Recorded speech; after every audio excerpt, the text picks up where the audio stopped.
Bonjour à tous, bienvenue pour le dernier cours magistral, format cours numérique de cette deuxième année de sociologie. Le dernier pourquoi? Parce que le 11e et dernier CM ne se construira pas sous la forme d'une régulation suite à un cours numérique, mais directement à partir d'un cours magistral conclusif qui embrasse, qui résume l'ensemble de ce que vous avez vu, avec Julie Thomas et avec moi-même, sur le semestre. Il aura lieu mardi en 8, comme on dit, mardi 28 novembre de 16h15 à 18h, et vous êtes chaudement invités à venir y assister.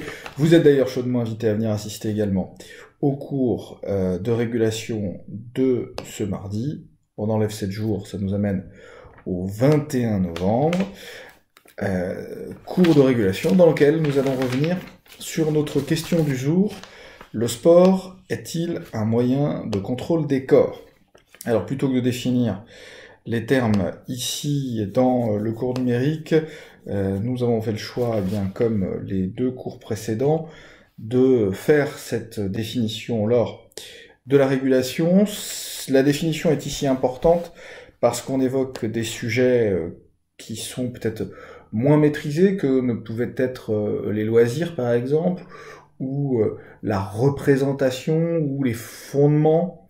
On est sur une idée de contrôle et de moyens, mais cette idée de contrôle des corps peut mériter un approfondissement. Alors, le travail que nous allons faire aujourd'hui, il s'appuie intégralement sur un article de sociologie du sport publié par deux auteurs américains, Harvey et Rail, qui s'appelle Michel Foucault et la sociologie du sport, paru en 1995, dans une revue qui s'appelle Sciences et techniques des activités sportives. Vous retrouvez l'intégralité de ce texte disponible sur l'ENT. Alors, dans ce cours numérique, comme dans la régulation, même si nous irons un peu plus loin dans la régulation, je vais y venir, nous nous limiterons à discuter quelques-uns des concepts développés par Michel Foucault, et nous les évoquerons parce que ces concepts ont, d'une certaine manière, marqué la sociologie du sport. En régulation, nous viendrons toujours en lien avec ce texte sur des exemples concrets de comment la sociologie du sport a été marquée par ces grands concepts foucaldiens qui sont, on va y venir dans quelques secondes, des concepts qui sont extrêmement importants en sociologie, évidemment, mais aussi en sciences politiques ou en philosophie. Alors, pour essayer de comprendre qui est Michel Foucault, nous procéderons en régulation à quelques présentations biographiques. C'est assez important, me semble-t-il. Michel Foucault, deux mots quand même pour dire qu'il s'agit peut-être d'un des auteurs, si ce n'est l'auteur le plus remarquable de ce qu'on a appelé la French Theory, c'est-à-dire des auteurs français qui, dans les années 60-70, développent ou présente une pensée à visée relativement novatrice, notamment dans les questions du rapport au pouvoir, nous allons y venir dans quelques secondes. Et ces penseurs, ces intellectuels français vont connaître un certain écho en France, mais surtout, un immense écho aux États-Unis, où ils vont marquer des générations de sociologues.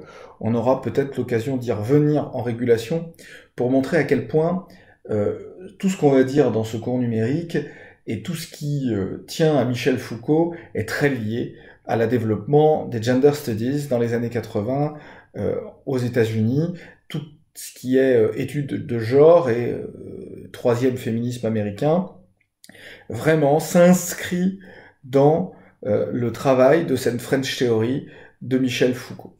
Alors, Foucault se propose de concentrer son attention sur le corps. Le corps, pour lui, c'est un oublié de l'histoire qui constitue pourtant un lieu important d'inscription du social. c'est un objet d'étude relativement dénigré au profit de l'esprit, et pourtant, la société, nous dit Michel Foucault, eh bien, elle impacte, elle modifie de manière importante notre corps, on a pu le voir à travers le travail de Marcel Mauss. Il le fait, Michel Foucault nous dit Arven Reil, à titre de généalogiste. Son objet d'étude ne sont pas les comportements ni les idées. Les comportements, c'était chez Mauss, plutôt. Les idées, c'était chez Weber. Mais son objet d'étude, c'est plutôt examiner la formation des savoirs et des systèmes de pouvoir qui encadrent les pratiques corporelles. On retrouve là, notamment par les systèmes de pouvoir, l'idée d'un contrôle des corps.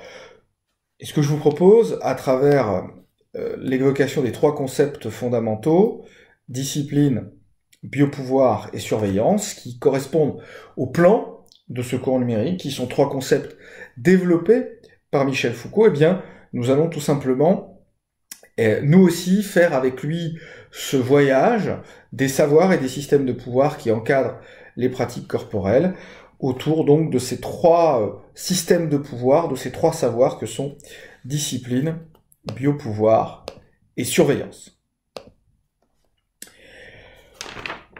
Cependant, avant de commencer sur ce sujet, il me semble important de revenir avec vous sur ce qu'est la notion particulière de pouvoir chez Michel Foucault. Et c'est d'autant plus intéressant que on voit d'une certaine manière se dessiner dans les 3 précédents cours numériques que nous avons eus ensemble, on voit se dessiner la question du pouvoir comme centralité.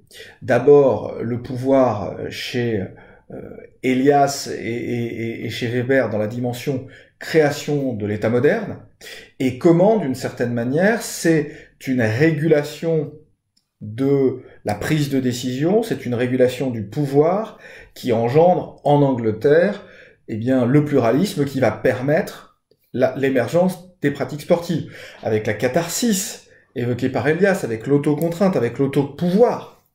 On touche également à une question de comment eh bien, ce processus de civilisation, cette civilisation des mœurs, forme un système de pouvoir qui invite les individus à avoir un usage de leur corps relativement restreint quant à l'usage de la violence. Le pouvoir, évidemment, on le retrouve de manière très importante aussi dans le développement du capitalisme. C'est un pouvoir cette fois-ci par les croyances, c'est un pouvoir cette fois-ci par les idées, c'est un pouvoir par les représentations, c'est le pouvoir des religions, mais c'est aussi, nous avons pu le voir avec Raymond Boudon, le pouvoir, eh bien, d'une certaine manière, des préjugés, des idées fausses. Et c'est évidemment le pouvoir de l'État, pardonnez-moi, c'est évidemment le pouvoir de l'État, chez Max Weber dans le développement du capitalisme, et évidemment le pouvoir du capitalisme, qu'on retrouve derrière chez Thorstein Veblen, par exemple, et chez Karl Marx, autour d'une idée très économique du pouvoir. On n'est pas du tout dans ces manières de faire chez Foucault, qui se rapprocherait plutôt de ce qu'on a dit sur l'autocontrôle et l'autocontrainte. Chez Foucault, la notion de pouvoir, elle dépasse la sphère de l'État. Pourquoi on se réfère à la sphère de l'État? Souvenez-vous la définition qu'on a donnée, c'est le monopole de la violence physique légitime. Or, on est en train de parler de pouvoir et de contrôle des corps. En somme, le monopole de la violence physique légitime, ça voudrait dire que les seuls qui sont légitimes à exercer, le seul qui est légitime à exercer eh bien, un contrôle des corps, ce serait l'État. Eh bien, Foucault, c'est l'apport majeur dans les années 70 sur non seulement le monde dans lequel nous vivons, mais l'ensemble de l'histoire humaine. Foucault nous dit que ce pouvoir, il dépasse largement la sphère de l'État à laquelle on l'a toujours associé. Il n'est pas non plus assimilable à une classe sociale qui la détiendrait. Donc on voit tomber aussi la partie Veblen et Marx, il circule à partir de relations entre les individus, à partir de réseaux entre les individus. D'une certaine manière, si vous vous regardez tous mardi, et je vous le redirai dans l'amphi, mais même à un autre moment où vous êtes tous ensemble, vous formez ensemble, même sans l'enseignant devant vous, un système de pouvoir, en ce que, eh bien, chacun d'entre vous impacte l'autre de manière différente, par des biais qui peuvent être aussi bien amicaux, sentimentaux, amoureux, que des biais qui peuvent tenir de la pression physique, de la violence. On essaiera de développer des exemples concrets là-dessus, mais c'est important de comprendre que chez Foucault, la notion de pouvoir, c'est d'une certaine manière quelque chose de diffus, quelque chose qui est en chacun de nous, quelque chose qui est en chacune des relations sociales que nous entretenons. Le pouvoir, ça n'est pas uniquement l'État. Le pouvoir, ça n'est pas uniquement une classe sociale bourgeoise. D'une certaine manière, le pouvoir est lié à la libération des forces. Il ne peut y avoir d'assujettissement sans autonomisation, et nous reviendrons là-dessus quand nous allons évoquer le biopouvoir. Vous voyez déjà la notion, mais on y reviendra après. Passons donc à la discipline, le premier point qu'on a souhaité mettre en œuvre. Alors, la discipline, c'est un concept qui est peut-être celui qui marque le plus le champ de la sociologie du sport. La discipline ou la disciplinarisation, nous disent Harvey Reil. Il s'agit d'un ensemble de formules qui sont typiquement modernes. Donc quand les auteurs disent typiquement modernes, c'est qu'elles se constituent véritablement à l'époque moderne. Un ensemble de formules donc de domination et d'intégration à l'ordre social qui vise 1. à répartir, quadriller et fixer la population, et 2. à dresser les corps des individus pour que leurs mouvements et gestes offrent un rendement optimal. Les auteurs nous disent, je cite toujours, les disciplines constituent des formes concrètes et distinctes de pouvoir fournissant des outils de domination des corps. À ce titre, évidemment, l'éducation physique peut être comprise comme une discipline dans le sens foucaldien parce qu'elle propose des méthodes d'enseignement, des principes et des conditions à travers lesquels un type particulier de pratique corporelle peut être inculqué. Pour comprendre la discipline en sociologie des sports, nous y reviendrons de manière plus profonde. En régulation, mais c'est assez simple, la population est répartie, quadrillée, fixée. On va déjà, par exemple, répartir les sportifs en fonction de leur discipline sportive. J'utilise le terme discipline à dessein, vous voyez bien l'écho. C'est-à-dire que d'un côté, on aura des footballeurs, des rugbyman, des handballeurs, des athlètes, des volleyeurs, des gymnastes, des boxeurs. Et évidemment, ça nous amène au deuxième point, on ne va pas entraîner ces différents sportifs de la même manière. Les corps des individus vont être dressés, on va leur apprendre un usage du corps, mais on va leur apprendre un usage du corps via la répétition, via la contrainte, avec un objectif, c'est que les mouvements et les gestes offrent un rendement optimal dans le sport choisi, dans le quadrillage que nous avons effectué auparavant. Et cette réalité est vraie au travers de différents sports, mais elle est même vraie à l'intérieur d'un sport. On n'entraînera pas un athlète qui fait le 100 mètres comme un athlète qui fait un marathon. On n'entraînera pas un joueur de foot qui a vocation à être avant-centre avec un joueur de foot qui a vocation à être défenseur central. C'est pour ça que les auteurs nous disaient au début que c'est peut-être ce concept de discipline à la fois le plus accessible pour nous, ça ils ne nous le disaient pas, c'est moi qui vous le dis, mais c'est sûrement celui qui a le plus impacté la sociologie du sport. Revenons donc au pouvoir, autour de la question du biopouvoir. Alors, la notion de discipline, nous disent les auteurs, est intimement liée à celle de pouvoir, plus précisément au type de pouvoir qui s'exerce sur le corps.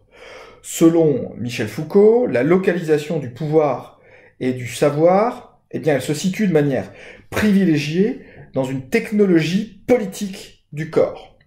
Et ce pouvoir qui s'exerce sur le corps dans le contexte de la modernité, se développe autour de deux pôles complémentaires que vous retrouvez cités dans la slide. Le premier, semble-t-il, a été centré sur le corps comme machine, son dressage, son intégration à des systèmes de contrôle efficaces et économiques, tout cela assuré par des procédures de biopouvoir qui caractérisent les disciplines, une anatomopolitique du corps humain. Bon, c'est un peu compliqué, donc on va passer là-dessus. Mais il faut retenir l'idée du dressage. On va y revenir. Le second est centré sur le corps espèce, le corps traversé par la mécanique du vivant, et servant de support au processus biologique, la prolifération, les naissances et la mortalité. Alors, on va appeler ça une biopolitique de la population. Passons cet aspect. Pour essayer de comprendre, rattachons à ce qu'on disait tout à l'heure sur le pouvoir, rattachons à ce qu'on parlait sur l'assujettissement qui est impossible sans autonomisation. La modernité permet, vous l'avez vu avec Julie Thomas, à l'être humain de devenir parfaitement autonome, c'est-à-dire de fixer ses propres règles. C'est la libération de la société traditionnelle où on reproduit sans savoir pourquoi on reproduit. On associe souvent cette libération dans la modernité, au siècle des Lumières, à la capacité d'une certaine manière à ouvrir sur un apprentissage, sur quelque chose de très spirituel qui va nous permettre de concevoir d'une autre manière la vie. C'est d'une certaine façon, chez David Riesman, l'individu introdéterminé, c'est le protestant tel qu'imaginé par Max Weber. Eh bien, Michel Foucault nous dit cette manière de voir les choses est une manière qui est biaisée. En réalité, ce pouvoir, qui n'est pas le pouvoir des croyances, qui n'est pas le pouvoir de l'État, qui est le pouvoir des relations entre les individus, il se joue non pas sur les esprits, mais il se joue sur les corps. On retrouve presque d'une certaine manière, je dis d'une certaine manière parce que Foucault est plutôt classé dans une philosophie de type libéral, alors que Michel Clouscar, que je vais évoquer avec vous, qu'on a vu la semaine passée, est plutôt dans une sociologie de type marxiste, mais on retrouve d'une certaine manière l'idée développée par Foucault que le flipper est un apprentissage, mais un apprentissage informel par le corps et qui forme une espèce de dressage du corps, d'apprentissage de taper au bon moment pour devenir un bon ouvrier. C'est le premier point, c'est un aspect micro. Ce pouvoir, ce biopouvoir, il s'inscrit d'abord à l'échelle de l'individu, c'est-à-dire qu'un certain nombre de choses dans nos vies depuis des années, eh bien, impactent nos corps et forment ce qu'on appelle ce dressage, cette intégration à des systèmes de contrôle efficaces. Mais Michel Foucault nous dit qu'il y a aussi une dimension macro-sociologique, c'est-à-dire que ce pouvoir ne s'exerce pas que à travers le flipper à l'échelle d'un corps individuel, à travers nos usages numériques par exemple, il s'exerce aussi à l'échelle, à l'ensemble de l'échelle de la population, au travers essentiellement les questions démographiques, de prolifération de naissance et de mortalité. Il veut évidemment parler là des enjeux clairement de la parentalité, des enjeux qui vont être aussi dans les années 70, des enjeux de la pilule abortive, de la pilule contraceptive, de l'avortement, aujourd'hui de la pilule abortive, des débats sur l'adoption et le mariage par les couples homosexuels, et enfin sur la question de la fin de vie, avec ce qu'on appelle la fin de vie provoquée, accélérée, le suicide assisté. On est là autour d'enjeux qui impactent sur nos corps et qui impactent profondément sur nos corps. On peut dire que finalement, d'une société à l'autre, si on prend la naissance, eh bien, naître à l'hôpital, naître chez soi, naître dans un milieu très médicalisé ou naître dans un milieu très naturel, eh bien déjà ça impacte l'individu, ça l'impacte sur son corps, Prenez une femme aujourd'hui en France, eh bien elle peut subir ce qu'on appelle une épisiotomie, on y reviendra en régulation, pourquoi pas, si ça vous intéresse, pour bien comprendre cet enjeu, qui demain, une petite opération qui nécessite à couper une partie de son vagin pour permettre à l'enfant de sortir et qui va être ensuite recousue, qui est une opération qui n'est pas jugée indispensable dans d'autres pays, mais qui en France est pratiquée de manière plus régulière. Et donc ça donne quoi ? Ça donne que derrière ça peut engendrer des souffrances. On voit là comment des pratiques médicales à l'échelle macro liées à ces questions du corps-espèce, de la reproduction, nous impactent. On retrouve aussi ça, évidemment, chez les femmes africaines avec les questions de l'excision, qui ne sont pas que des questions de dressage, qui sont aussi des questions ramenant à la biologie et à des enjeux plus larges. Donc, on retient, le biopouvoir, c'est un aspect très individuel avec le dressage, et c'est un aspect très collectif avec le corps perçu comme corps espèce, c'est-à-dire notre corps c'est le même que celui des autres, on est une espèce en soi, et donc une intervention régulière sur ce corps espèce participe aussi d'un pouvoir sur le corps. C'est le biopouvoir autour des questions essentiellement de naissance, de mortalité, de prolifération, mais on peut ouvrir ça.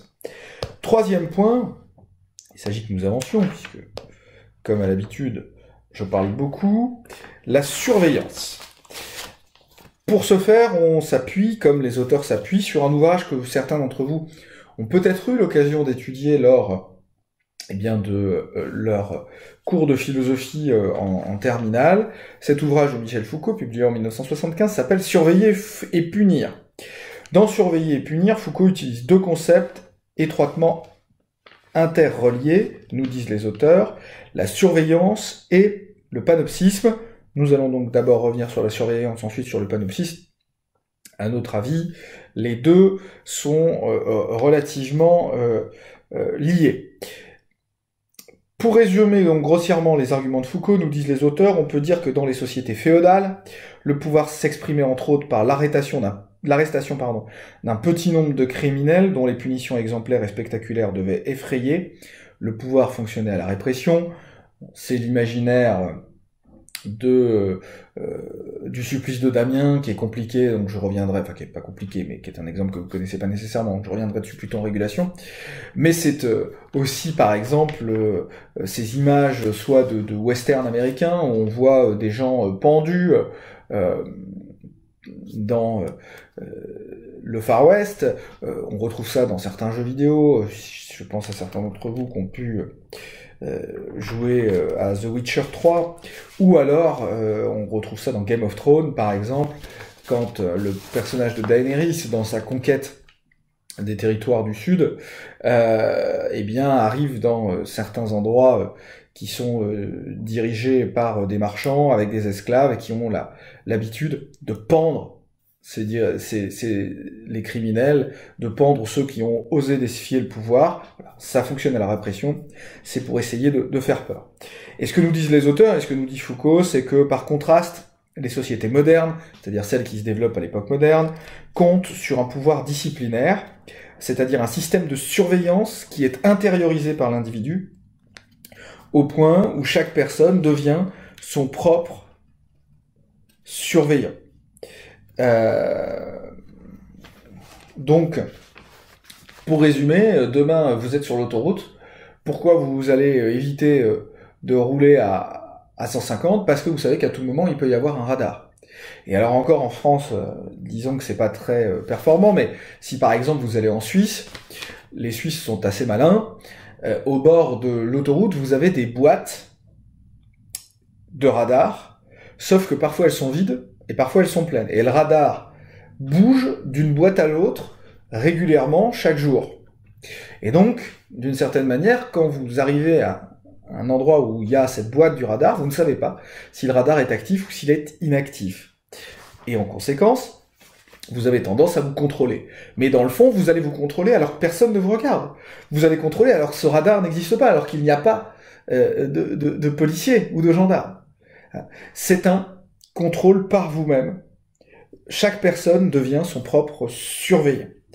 On reviendra en régulation sur tout ce que vous avez marqué sur la slide, la définition de la surveillance, Et puis, cette idée, d'une certaine manière, la surveillance, c'est la conséquence directe de la discipline et du biopouvoir, parce que la population est répartie, quadrillée, fixée, parce que les individus sont dressés pour que, eh bien, leur mouvement offre un rendement optimal, alors le panoptique, le panopsisme peut se mettre en œuvre. C'est le panopsisme, la description qu'en fait Michel Foucault dans Surveiller et punir, eh bien, que fait Michel Foucault, dans Surveiller et punir, de ce système de surveillance intériorisé. C'est donc l'exemple du panoptique, issu du travail de Jeremy Bentham, une prison circulaire à l'intérieur de laquelle les prisonniers ne peuvent jamais être certains de ne pas être observés par ceux qui sont dans la tour située au centre de l'édifice. L'architecture de cette prison permet aux gardiens de voir tous les détenus sans jamais être eux-mêmes aperçus. Il s'agit d'un moyen de contrôle disciplinaire qui assure une visibilité maximale dans la mesure où chacun surveille chacun et est surveillé par chacun. Au bout du compte, le panopsisme mène à l'autosurveillance. Le panopsisme, au sens foucaldien, nous disent les auteurs, ne se manifeste pas seulement dans les institutions pénitentiaires, mais aussi dans les asiles, les casernes, les usines et même dans les écoles, où les corps sont surveillés et modelés. Nous y reviendrons en régulation au travers d'au moins 2 exemples. Le panopsisme est une vision de la société qui met en évidence les manières par lesquelles la surveillance et l'autocontrôle sont utilisés à des fins de contrôle social. Voilà. Nous reviendrons sur la surveillance, des exemples du panopsisme, évidemment, lors de la régulation, et nous reviendrons même plus largement dans la régulation autour de ces 3 points que sont surveillance, biopouvoir et discipline, avec des exemples concrets en sociologie du sport. Un mot donc pour resituer plus largement et introduire d'une certaine manière la régulation, le travail et les travaux sur le corps de Foucault par rapport à la sociologie du sport. Vous voyez bien, sociologie du sport et même plus loin, sociologie du corps. Vous êtes en STAPS, vous vous intéressez au sport mais aussi aux activités physiques. Voilà. Cette définition qu'on vient de donner d'un pouvoir qui est directement marqué sur les corps, qui est directement marqué sur l'usage de nos corps, ne peut qu'avoir un impact sur le sport. Michel Foucault s'inscrit dans une filiation finalement, dans une contemporanéité du XXe siècle, dans laquelle cette question des corps, qui était complètement inexistante avant 36 et les techniques du corps de Marcel Mauss, devient un enjeu central, au travers de 3 ouvrages, notamment Les mots et les choses, Surveiller, punir et La naissance de la clinique. Michel Foucault, fait que les travaux sur le corps deviennent centrales dans les recherches humaines en sciences sociales depuis maintenant 45 ans. Et donc, de fait, les STAPS, grâce à Michel Foucault, comme ils avaient commencé à émerger via les techniques du corps grâce à Marcel Mauss, prennent une importance de plus en plus grande. C'est un fil conducteur de notre propos de rattacher à chaque fois à des auteurs extrêmement importants, Elias, Weber, Foucault, des acteurs qui ne sont pas spécialistes de la question sportive, mais qui sont d'immenses sociologues et philosophes, qui ont un impact bien en dehors de la question du sport, toujours avec un même objectif, de vous montrer à quel point le sport est quelque chose de central. Les pratiques corporelles, les activités physiques sont quelque chose de central à la fois dans l'expression et dans la compréhension de notre société. Alors, cette influence de Michel Foucault, elle a été directe et elle a permis, comme on le disait, de mettre le corps au centre des thématiques de la recherche, et que les sociologues du sport ont largement, nous le verrons en régulation, utilisé les concepts de Foucault dans leurs travaux sur... Ça fait bientôt 30 minutes que nous sommes ensemble. Je voulais vous parler d'autre chose, mais on remettra ça en régulation.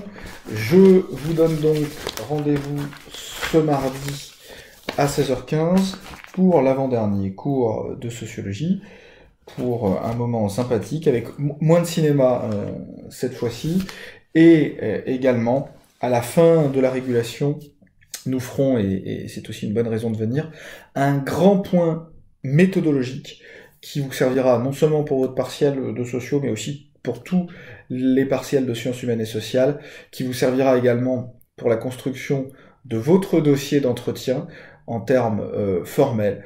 Donc voilà.